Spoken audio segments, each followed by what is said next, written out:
Hello, welcome to Of Course You Can Cook. Today I'm making French coffee cake. It's a favourite of mine. Everybody seems to like it. I got it from a good friend of mine who I met at the football. Go Tigers! Anyway, I've decided this is a really good one for you to make for either afternoon tea or dessert. Now, a few things before you start making it. Preheat the oven to 160 fan force, 180 if no fan. Also, grease your container and cut out the bottom to line it so that it comes out easy. Just a small pan, that's all you need. Right, first of all, you need all your ingredients: half a cup of sugar, 70 grams of butter. Now the butter I've melted or softened in my microwave, so it's easier to make the mixture. So we'll quickly mix that together. Okay, now you cream the butter and sugar together till it's a nice smooth mixture. Just wipe the sides down very gently and keep mixing it.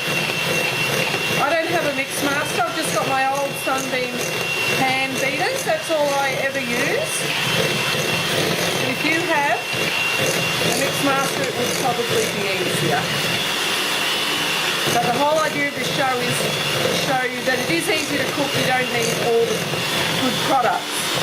Okay, there we go, I've blended that together.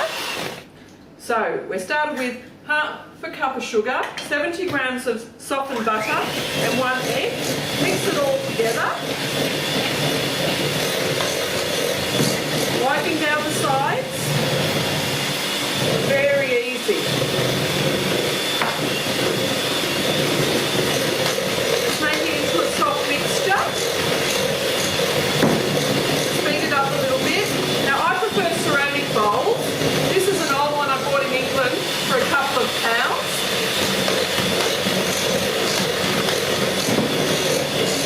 They are quite expensive here, but I do prefer ceramic. Right, there it is. It's turned a little bit paler. Now, next, with your sieve, we add 1.5 cups of plain flour.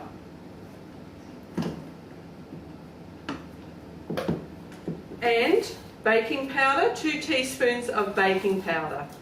Just found in a cooking aisle at the supermarket, like so, and just sift it through.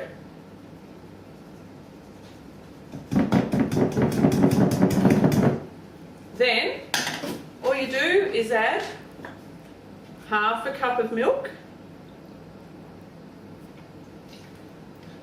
Using a wooden spoon, just mix it all together. Again, as I've mentioned before, if the mixture seems too dry, just add a little bit more milk. But just add a couple of tablespoons at a time. I'll put another 1/4 of a cup in here. And we'll see how we go. Okay, now as you can see, the mixture is a bit dry. So I'm adding another 1/4 of milk. So all up, that's been a cup of milk to make it. The original recipe just says half a cup, but I like my mixtures to be a little bit more runny so they don't dry out so quickly in the oven. So remember, a cup of milk, but just add it gradually. It depends on the size of the eggs as well. I'll just scrape the sides down a little bit. Fingers. There we go. I've added just over a cup of milk, so it's falling off the spoon. Much better. That's how it should be. Don't be afraid to add a little bit more. If you think you've added too much milk, you can always add just a little bit more flour just to thicken it up. Don't be afraid. Alright, now, we've got our lime tin with the paper on the bottom. So we empty the cake mixture into the tin. Remember, your oven should almost be ready to take it. Never put anything into a cold oven. It's amazing the amount of people that do. So I'm just saying not to. Right, we'll scrape the rest of this out.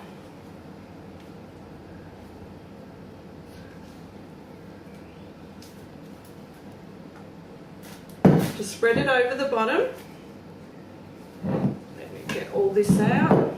Fingers again. Sorry.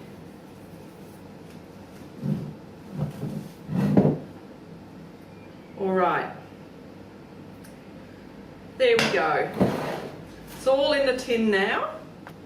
Right, now you can put on any topping you like.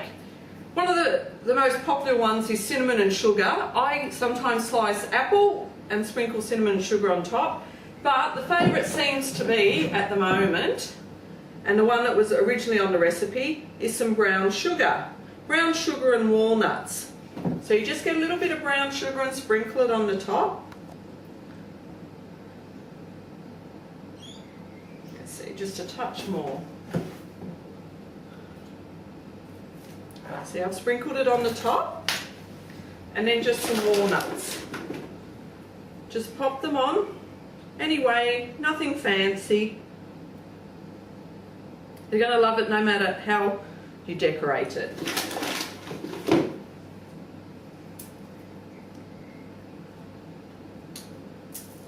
And this is one of my son's favourites. There we go. We have the walnuts. Walnuts and brown sugar. And then I just get a little bit of butter as well. Let me grab a knife. And just cut little bits off and put it on the top.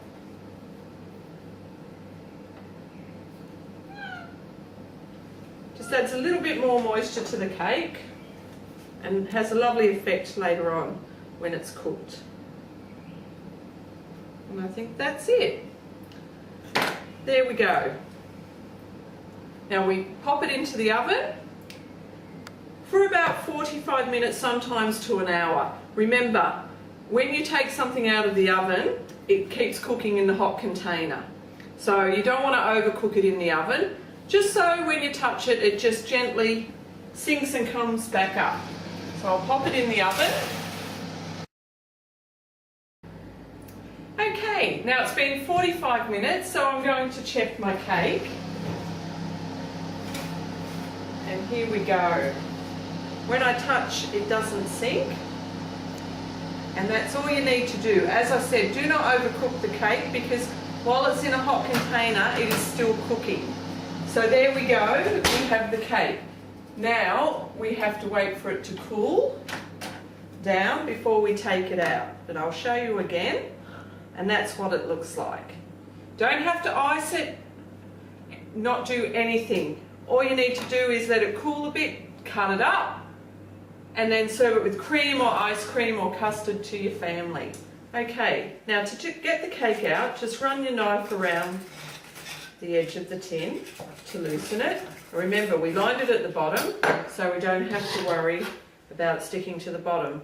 I've got one of my trays. I just turn it over.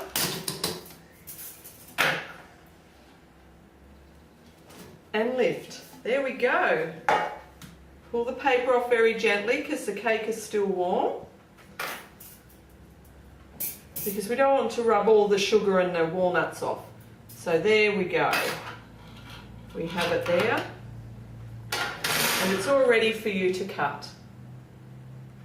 Thank you. See you next time.